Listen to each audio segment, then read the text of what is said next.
He said, women are different. And I said, how so? And I got a paper and pen out because I'm a student.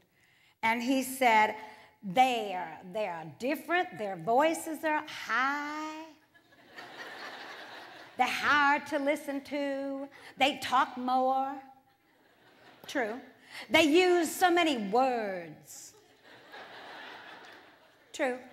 He says, and the men are all kind of the same. They wear the same kind of clothes, you know, dark gray or dark blue. He said, women wear all kind of things, all kind of colors. He says, and they've got distractions. He did this down his chest. Women restroom behavior is totally different. I could do a whole speech on that. Women actually touch each other in the restroom. We fix each other. We have permission. You tuck tags, you know. It's this amazingly intimate place. Men just, avoid, Other side of the world, avoid direct eye contact. Bathroom behavior, it's a whole speech, but so I can admire her pin, and she will say thank you, and she will proceed to tell me the story behind the pin, because there is one. Women have stories for every piece of clothing and jewelry on our bodies. We have stories for our haircuts, and some of us have stories for our hair colors through the years, the months and the weeks. And I will find something in that story about the pin that I can relate to, and I will tell her a story back. And we will bond through stories. Men have very little patience for stories. And I went, oh, I did this. I went, now. Women mostly do this. This is a terrible sound. Men hate this most of all. This is a sneaky, non-assertive, passive-aggressive signal that translates to your listener as, you stupid idiot. It does. So I want you to cut that sound out of your vocabulary right now. I'm serious. This will improve your communications 100%. All right, so the women are now going to lunch, and they're talking, but nobody says anything about lunch. They drift to natural clusters around cars. They actually are standing in the parking lot. And someone says, where are we going? And everyone else says, I don't know, I don't care, because we don't know and we don't care. Lunch has begun. We'll get there. It'll all work out. Now, no one wants to drive a group of women who do not know nor care where they're going, because the driver has to focus and she can't have as much fun as everyone else. Nobody wants to do this. Finally, somebody says, all right, I'll drive. She's not happy because, first of all, she has to clean out her car. She has no space for anyone except herself. She has books, food, water, things, stuff.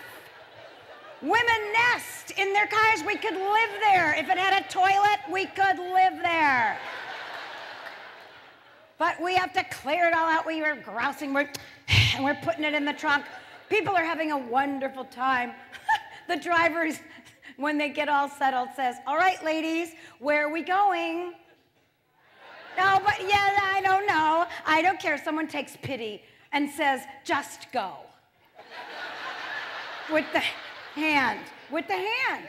This is universal. I found out in other countries they do this too. Just go. But it's not enough for her. She's lonely. She's pulling out of the parking lot. She says, which way shall I turn? She wants some help, some participation. Someone says, go right.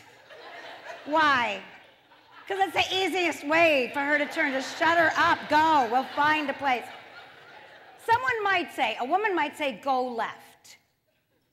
And if there were a man in the car, heaven forbid, you don't want a man in the car. And when a group of women are going to lunch like this, he's not happy at all. Honey, I think we're lost. Do you remember what he did? He didn't just turn, he whirled on you, didn't he? And what did he say? No, we're not. We're not lost. I know where we are. He will even point to non-existent landmarks and say it should be there. It's on the map. And if you are very smart, ladies, you would shut up at that point. Completely, because my unofficial research shows the longer you harangue him, the longer he will drive around. Because what he has just heard in mommy tone is, you stupid child, you're out of control. And so he answers you in daddy tone, no, you stupid child, I'm in control, I know.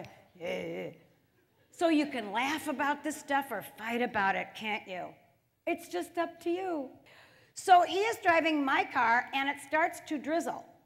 And I am very highly auditory. And I am noticing that the intermittent wipers are still on. Well, he's not noticing this at all. He's a happy guy. And the wipers are going, eh, eh. And so I reached over. Oh, I know. I didn't know at the time. I reached over in my car and turned the wipers off, and it was just like that. Oh, there was this very strange silence in the car, and he said in a very soft tone, he said, what did you just do? Oh, I got all defensive. I said, I turned the wipers off, honey, in a tone. It's not raining anymore, honey. He said, who is driving this car? I said, you are, honey. I'm helping. He said, I am in charge of a 2,500-pound, potentially dangerous weapon. Therefore, I need to be in charge of all the buttons and mechanisms in the car. Except the radio, you can have the radio. And then he said this sentence that was supposed to make it all the same. He said, would you like it if you were driving and I reached over and turned off the wipers? Now, some of you women pride yourselves in your driving and you don't need any help and don't want any help, but I want help. And I told him the truth, which was, I would love it. He went, right. Men don't go shopping. They go buying. They go, they buy, they come home. They call it shopping, it's not. Married couple friends, long time ago, my first shopping story, and it's still good today. 1982, she says, oh honey, please take me shopping. I'm only gonna buy one pair of shoes and I know where they are. Whoa, he's in hope. He is. He thinks, oh, he is so in heaven. It's all focused out, and he targets an hour and a half of energy. Even if they have trouble finding a place to park, hour and a half tops, he'll be home by 4 o'clock. He's ready. Now, the backstory was he needed the points. They were arguing the marriage was on the rocks. He could get points. He was so happy. He took her to the mall. He's calling her honey. He's singing on the way. He's happy. They find a parking place right away. Whoa, he's ahead of schedule in his mind. He's so happy. They get into the store. He sees the shoe department over that way. She starts wandering this way. Slowly, he goes, honey, honey, the shoes are over there. She says, I know. Listen to the tone. I know. I just have to look. Many things make him crazy. One, he thought she was going to go to the shoes. She said shoes. Men say shoes, they go to the shoes. Women work the store. The other reason is that they're getting farther and farther away from the shoes, and the energy's draining out. That's why they have little chairs outside the dressing rooms for men whose women have lied to them about how long this will take. one of my dearest friends waited to have children. And she had this little 3-year-old son that she was raising to be a fully evolved human who loved shopping with mom. And he did, till he was 3. And he was 3. And one day they got into the mall and he just stopped dead right at the beginning of the mall. He stomped his little cowboy boot on the floor of the mall and he said, "Mom, do you know where we're going? Or are we just gonna wander around?" And she recognized the gesture from my speech. And she screamed, "Ah, you're a little man. Where have I gone wrong?" She ran to the phone in the mall.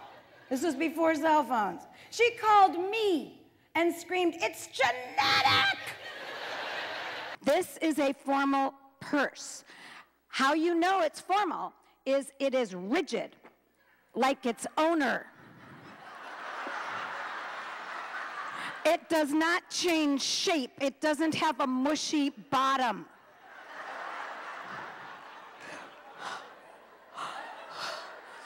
It also is a horizontal format. Horizontal format means that things are placed in one level and one level only. It doesn't have a lot of depth for things to get under other things. There are compartments, and it's not a black interior, which scares me. Purses with black interiors scare me. And you can tell everything's in its place and a place for everything. At a glance, I can tell that because it's horizontal. If it's not there, it must be stolen. That's how formal I am. My married couple friends, here's the solution to the romantic vacation. Married couple friends, married 30 years, now they go separately to the airport and meet at the gate. Yes, finally they have discovered the secret to happiness on a trip. Because they used to spend the first 2 days of their romantic, you know this already, I know, your romantic, expensive vacation, arguing about we almost missed the plane versus we made the plane. Now, do you see that both statements are true? So don't kill them. Go separately to the airport. Yes, he's missed the flight a couple times. It's okay, she's already in the bubble bath. She has started without him. And she doesn't blame him, and he doesn't get killed and yelled at, and it's just all lovely.